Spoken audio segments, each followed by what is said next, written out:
All right, good morning. We're going to go through the docket as quickly as we can so that we can start on the jail docket. 2021 CR 19158, State versus Matthew Aldridge. Are you Matthew Aldridge? Are you Matthew Aldridge? I'm the attorney of fact for Matthew Aldridge. You were what? The attorney of fact. Attorney what? Of fact. Attorney of fact.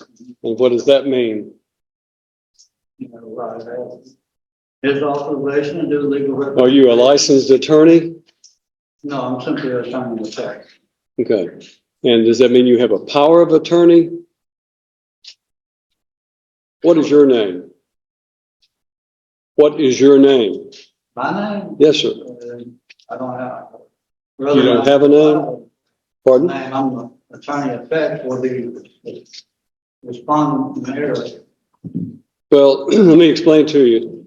Only an attorney at law can stand in court and represent a criminal defendant.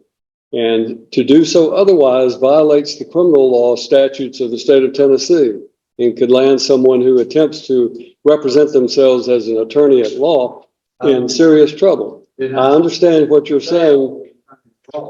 I understand you're saying an attorney in fact. And what I want you to understand is that if you have a power of attorney, then you need to demonstrate that power of attorney. Do you have a legal document called a power of attorney? No, I do not at this time. Okay. Then you don't have any authority to act on behalf of Matthew Aldridge in this court.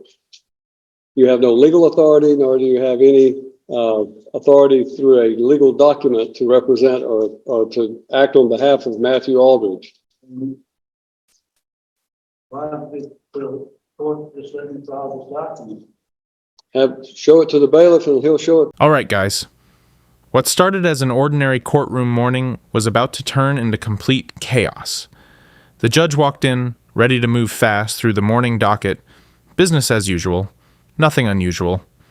But then one name was called, and within seconds, the entire courtroom atmosphere changed. A man stepped forward, calm, confident. But what came out of his mouth shocked everyone. Instead of identifying himself normally, he claimed to be an attorney, in fact. Not a licensed lawyer, not court-appointed, just a man holding papers and acting like he owned the room.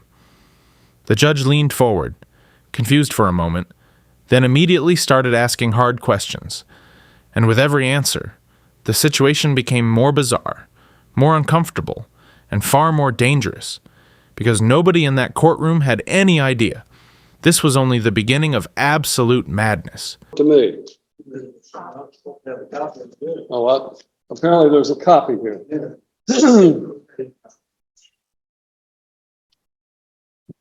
All right, this is in the state of Tennessee of Cheatham County and Chancery Court, which is filed in the wrong county because in the wrong court, because this is circuit court. You just be quiet. You go to the courthouse, it comes up. You need to listen to me instead of talking, okay? This is a challenge to the standing. The Supreme Court of the United States has stated that no corporation has standing anything to man. And then there's a quotation for Rundle versus Delaware Raritan Canal Company.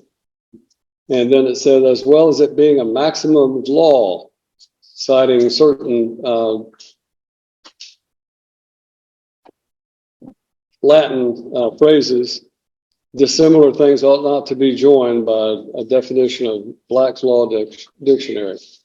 So the respondent in error requires that the state of Tennessee Incorporated and Cheatham County Chancery Court prove their standing to proceed against a man in any court of law. You have 15 calendar days to prove your standing or forever yield to estoppel, waiver, and fraud, and cease and desist this proceeding immediately. More time is available if requested. And then this was signed by Matthew O'Neill Aldridge. Is that your signature? That's the respondent in error signature. All right. Well, I find that Matthew Neil Aldridge has failed to appear in personally in this court for the plea day on his case, which was set for trial tomorrow. And as a result, you have no standing, sir, under what I know what you're trying to do is to try to use the sovereign citizen approach to this situation. And I'm simply telling you that you do not have the right to represent Matthew Neal Aldridge. If you are, in fact, Matthew Neal Aldridge, then you need to say so and stop this nonsense, because what you're attempting to do has no legal effect. You cannot challenge the criminal law or the circuit. But then, things escalated faster than anyone expected.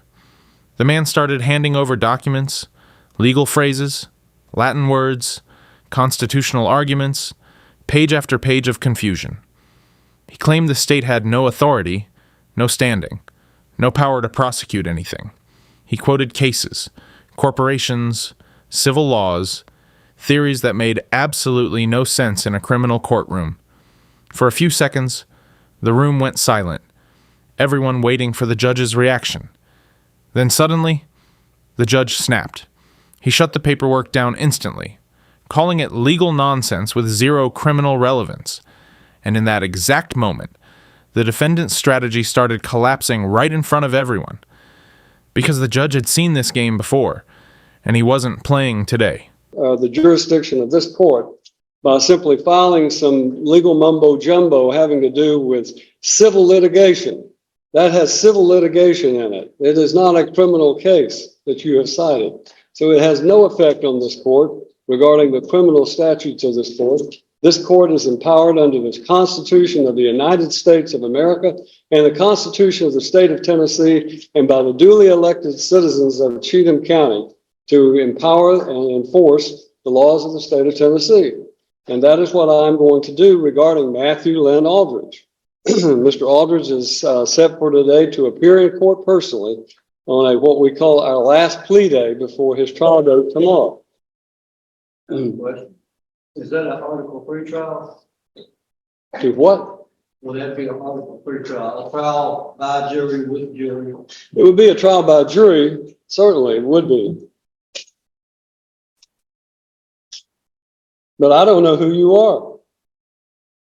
And I don't think you have any authority if you are not Matthew Lynn Aldridge to appear before this court. And you're wasting valuable time to all of these other citizens who are here today. So when I'm talking, you stop talking. No, you will when I'm finished talking. You are wasting the court's time by doing this. And I'm just simply instructing you that if you are, in fact, Matthew Lynn Aldridge, then this is your last day to settle your case. The trial date is set for tomorrow, and unfortunately, it will not go forward because of the fact that I have a conflict and I have to be in Stewart County on a civil matter. So we're going to assign a new trial date for Matthew Lynn Aldridge. Now, is there a possibility of the jury warrant? If you put a notice up there for tonight, if we don't need you tomorrow, but we need you on February the 6th.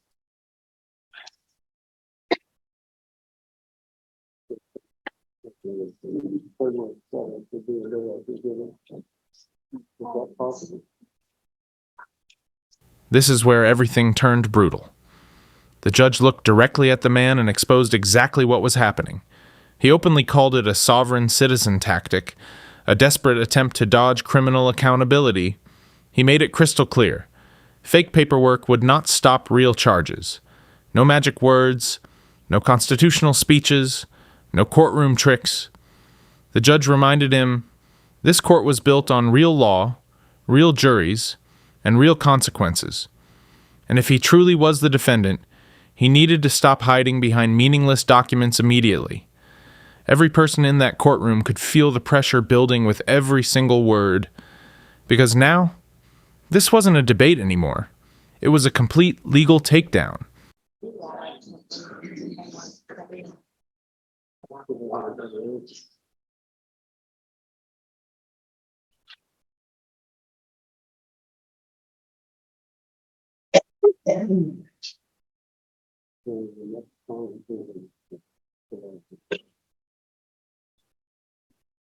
General, we're going to need to set a trial date in July.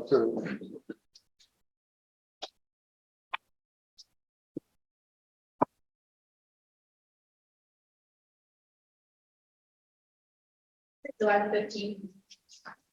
I'm sorry, July 15th. July 15th.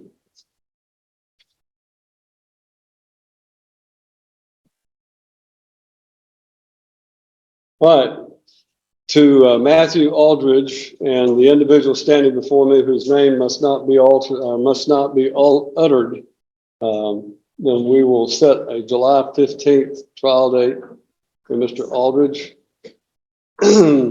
Your, whatever this document is that you have filed, is in fact invalid because it does not cite any valid criminal statute, and therefore I'm denying whatever that might be in the way of a motion. The trial date will be July 15th. The last day for Mr. Aldridge to enter a plea or go to trial will be July the 8th. July the 8th. Now, we're going to give you a card.